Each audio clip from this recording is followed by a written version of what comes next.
है मसीह का प्यारा वचन, ये है वचन प्यारा। परमेश्वर के धन्य नाम की महिमा हो। प्रभात मनन के सत्र 2429 में आप सभी का बड़े प्रेम के साथ स्वागत करता हूं। आइए आज के मनन के लिए हम एक और बार पढ़ते हैं पतरस की पहली पत्री अध्याय 5 पद 1 और 2। तुम में जो प्राचीन है, मैं उनके समान प्राचीन और मसीह के दुखों का गवाह और प्रकट होने वाली महिमा में सहभागी होकर उन्हें ये समझाता हूँ कि परमेश्वर की उस झुंड की जो तुम्हारे बीच में है रखवाली करो, और यह दबाव से नहीं परंतु परमेश्वर की इच्छा के अनुसार आनंद से और नीच कमाई के लिए नहीं पर मन लगाकर। स्थानीय कलीसियाओं के संबंध में प्राचीन की सेवकाई बहुत ही महत्वपूर्ण एक सेवकाई है। जैसे कि मैंने कल के मनन में कहा था, वैसे ही झूठी शिक्षाओं तथा झूठे शिक्षकों से स्थानीय कलीसिया को वचन सिखाने के द्वारा सुरक्षित रखना प्राचीनों का दायित्व है। प्रेरितों के काम अध्याय 20 पद 27 से 31 तक पढ़िएगा।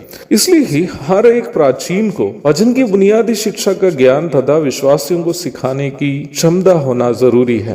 तीतुस 1:5। जब तक स्थानीय कलीसियाओं में निम्न वरदान प्राप्त प्राचीन को प्रभु नहीं दिखाता है, उस समय तक कलीसिया को वचन सिखाने की और वचनानुसार अगुवाई करने की जिम्मेदारी उस सुसमाचार प्रचारक की है जिन्होंने कलीसिया की स्थापना के लिए मेहनत की। नया नियम में जहाँ भी हम प्राचीनों की सेवकाई को देखते हैं, उन सभी जगहों में इस सेवकाई को बहुवचन में ही अर्थात एक कलेक्टिव मिनिस्ट्री अथवा सामूहिक सेवकाई के रूप में ही देखते हैं। प्रारंभ में पढ़ी गई पद में भी हम इसे बहुवचन में ही देखते हैं। पहली पद एवं दूसरी पद दोनों में इस सामूहिक सेवकाई अथवा कलेक्टिव मिनिस्ट्री के रूप में ही आप देख सकते हैं। अंग्रेजी में एल्डर्स करके उपयोग किया हुआ आप केवल इसी भाग में ही नहीं बल्कि अन्य भागों में भी देख सकते हैं। प्रेरितों के काम 14 की 23, 15 की 2, 4, 20 की 17, तीतुस 1 की 5 आदि आयतों को भी अवश्य पढ़िएगा। प्राचीन की सेवकाई को एक कलेक्टिव मिनिस्ट्री अथवा सामूहिक सेवकाई के रूप में कहने का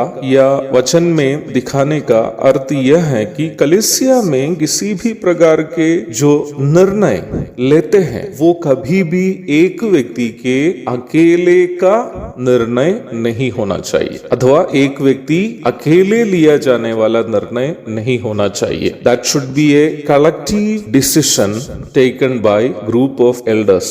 प्रेरित होते हुए भी यरूशलेम की कलीसिया में प्राचीन की सेवकाई का निर्वाह पतरस करता, इसलिए वह खुद को भी पहला पतरस 5:1 में प्राचीनों में से एक के रूप में परिचय कराए हुए है। पहला पतरस 5:2 में वो प्राचीनों को समझा रहा है कि रखवाली की सेवा वे कैसे करें। इस संबंध में 3 महत्वपूर्ण आदेश पतरस प्राचीनों को अथवा स्थानीय कलीसिया के पास्टर्स को देते हुए आप यहाँ देख सकते हैं। पहली बात, प्राचीन की सेवा करने वाले लोग बनाए रखने की मानसिकता है। What should be the mentality of elders or pastors who take care of the churches? वहाँ लिखा है, झुंड को वो कभी भी अपनी संपत्ति या कोई कंपनी नहीं समझनी चाहिए जिसका वह स्वयं बॉस हो। यह पतरस के द्वारा बताया गया वाक्य का एक खास प्रयोग पर आप ध्यान दीजिएगा। परमेश्वर के उस झुंड की जो तुम्हारे बीच में है रखवाली करो। Shepherd the flock of God among you। हाँ भाई, कलीसिया कोई भी प्राचीन प्रचारक या अन्य अगुवे की निजी संपत्ति नहीं है। कलीसिया प्रभु की संपत्ति है जिसे उसने अपना खून देकर खरीदा है। प्रेरितों के काम 20:28। परमेश्वर की कलीसिया पर मनमर्जी से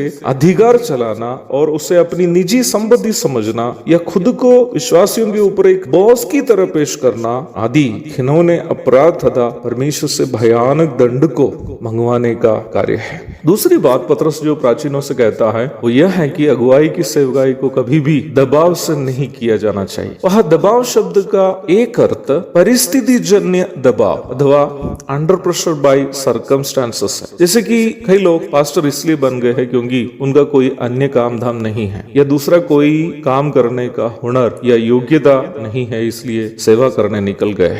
नहीं तो पत्नी को उस शहर में नौकरी मिली और पति को कोई काम नहीं है और निकल गए पास्टर बनने। अगुवाई की सेवकाई कभी भी दबाव से नहीं होना चाहिए। कुछ लोग ऐसे भी हैं जो किसी भी प्रकार दूसरों के सामने अपनी एक पहचान बनाने का मानसिक दबाव में आकर पास्टर बन गए हैं। प्राचीन या पास्टर की सेवकाई केवल और केवल उन्हीं को करना है जिन्होंने ये बात समझ लिया है कि मेरे जीवन के प्रति परमेश्वर की इच्छा ये है और उसे परमेश्वर की इच्छा समझ करके आनंद से करना है, दबाव से नहीं। ये परमेश्वर मेरे जीवन से चाहने वाला कार्य है समझकर परमेश्वर की सेवा करने का आनंद से उन्हें करना है। विषय की चर्चा जारी रहेगी। पुनः आपसे विदा हो जाता हूँ। प्रभु की इच्छा हुई तो कल सुबह फिर परमेश्वर के वचन लेकर आपके पास आएंगे। प्रभु आप सबको आशीष दे। आमीन।